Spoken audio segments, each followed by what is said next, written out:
भोजनाचा लाभ घेतला, त्यांना त्या ठिकाणी मी आशीर्वाद दिला आणि त्या मुलांना म्हणलं बाबा विहारामध्ये या, जरा मी सप्ताह सैनिक दलाचा अधिकारी आहे. त्या मुलांना मी वारंवार म्हणलं या बा, पण ती मुलं काय आता नंतर मला भेटली पण ती काय आली नाही. परिस्थिती काय आहे की तरुण पोरं आज विहाराचा वाटचाल करत नाहीत. आपण सगळे वयस्कर म्हणले बसलो, पण तरुण मुलं कधी जागे होतात 14 एप्रिलला.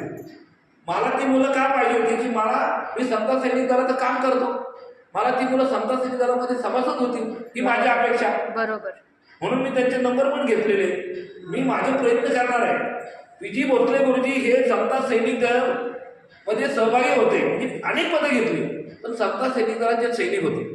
चैत्यभूमीला काय झालं, मीराबाई आंबेडकरांनी धम्मचक्र परिवर्तन दिनानिमित्त त्या ठिकाणी संपूर्ण जिल्हे, महाराष्ट्रातले जिल्हे आले होते. 13, 14, 15 जिल्हे आलेले त्यावेळेला. आणि त्या जिल्ह्यामध्ये परेडची तुम्ही फौजी आहेत ना, परेडची स्पर्धा लावली की कुठला जिल्हा चांगली परेड करणार, कॉम्पिटिशन लावलं परेडचं. आता मी पोलीस खात्यामध्ये अधिकारी होतो, आयुष्यभर परेडच करत आलो. मला परेड 1 नंबर येत होती आणि मी सगळ्यांचा लीडर होतो. पी.जी. भोसले गुरुजी पण आमचे सैनिक होते युनिफॉर्ममध्ये, पण गुरुजींच्या पायाला लागलं होती, पायाला पट्टी होती त्यांचा काहीतरी ॲक्सिडेंट झाला होता आणि त्यांना म्हटलं गुरुजी तुम्ही काय परेड करू नका, तुमच्या पायाला लागले. ते म्हणजे नाही काही झालं तरी मी परेड करणार, पायाला जखम आहे, पायाला पट्टी आहे. पण पी.जी. भोसले गुरुजींनी काय केलं, त्या परेडमध्ये सहभाग घेतला, आणि तुम्हाला अगदी मी अभिमानाने सांगतो की त्या परेडमध्ये आमच्या पुणे जिल्ह्याचा पहिला नंबर आला, स्पर्धेमध्ये.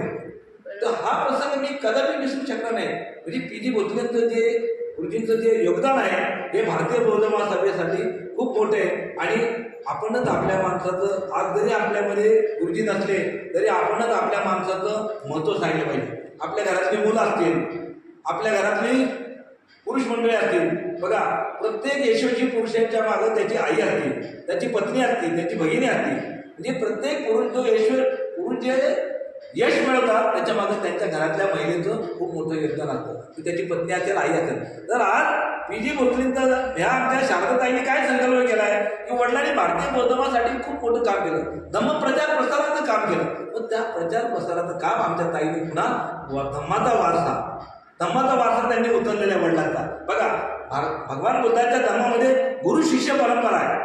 धम्म कशावर चालतो, गुरु शिष्य परंपरा. भगवान बुद्धाच्या नंतर त्यांच्या शिष्यांनी धर्म वाढवला, प्रचार प्रसार केला. त्याच्यानंतर सम्राट अशोक आले, सम्राट अशोकानंतर बाबासाहेब आले. म्हणजे ही गुरु शिष्य परंपरा आहे. तर आज वडिलांची जी शिष्य आहे ती त्यांची मुलगी आहे, तिने आज धम्माचा वारसा घेतला वडिलांचा, आणि तिने प्रत्येक विहारामध्ये जाऊन वडिलांचं कार्य, वडिलांचा धम्माचा वारसा, प्रचार प्रसाराचं कार्य हे तिने आज पुढं संकल्प केलेला आहे. आपल्या जीवनामध्ये आपण जास्तीत जास्त काय केलं पाहिजे, धम्माचा प्रचार प्रसार केला पाहिजे. जर तुमच्या जीवनाचं खऱ्या अर्थाने सोनं होईल, तर तुमचे जीवन खऱ्या अर्थाने साधेल. नाही तर माणसं जन्माला येतात आणि जातात, असे किती आले किती गेले. परंतु बाबासाहेबांचं कार्य हे आपण आपल्या जीवनामध्ये केलंच पाहिजे. बाबासाहेबांचं धम्माचं कार्य असेल, समाजाचं कार्य असेल, शैक्षणिक कार्य असेल, प्रत्येकाने आपल्या जीवनामध्ये जर तुम्ही योगदान दिलं, बुद्धाच्या जीवनाचं कार्य, बाबासाहेबांचं कार्य जर तुम्ही सांगितलं, प्रचार प्रसाराचं कार्य जर केलं, तर तुमच्या जीवन खऱ्या अर्थाने सार्थ होणार आहे, तुमच्या जीवनाचं सोनं. जे माझ्या ताईने, या शारदा ताईने आपल्या वडिलांचं कार्य पुढं चालवलेलं आहे, धम्माचा वारसा पुढं चालवलेला आहे, खूप मोठं एक काम आहे. आपणच आपल्या माणसाचं महत्त्व सांगितलं पाहिजे. नाहीतर काय कुठेतरी झाकून नाही ठेवायचं. आज आपल्यामध्ये गुरुजी जरी नसले पण त्यांचं कार्याने आज जिवंत आहेत, त्यांच्या विचाराने आज आपल्यामध्ये जिवंत आहेत. आणि म्हणून मी प्रत्येकाला विनंती करतो की आपल्या जीवनामध्ये जास्तीत जास्त धम्म प्रचार प्रसाराचं कार्य करा, तर तुमचे जीवन खऱ्या अर्थाने सार्थक होणार आहे. खऱ्या अर्थाने बाबासाहेबांचे उपकार आपण फेडू शकत नाही.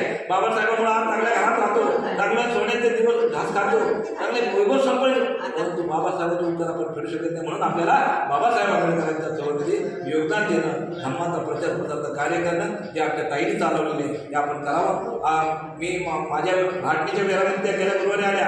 मी म्हणलं ताई मला तुमच्याकडून खूप मोठी प्रेरणा मिळालेली आहे की आज आपण प्रत्येक विहारामध्ये मी येणार तुमच्याबरोबर आणि प्रत्येक ठिकाणी जाऊन धम्माचा प्रचार प्रसाराचं काम आपण करणार आहे. गुरुजींचं कार्याचे प्रचार प्रसार आपण सांगणार आहोत. एवढं मी या ठिकाणी बोलतो. आपल्या सर्वांच्या प्रती मंगल कामना व्यक्त करतो. या ठिकाणी थांबतो. नमो बुद्धाय. जय हिंद. साधू साधू साधू.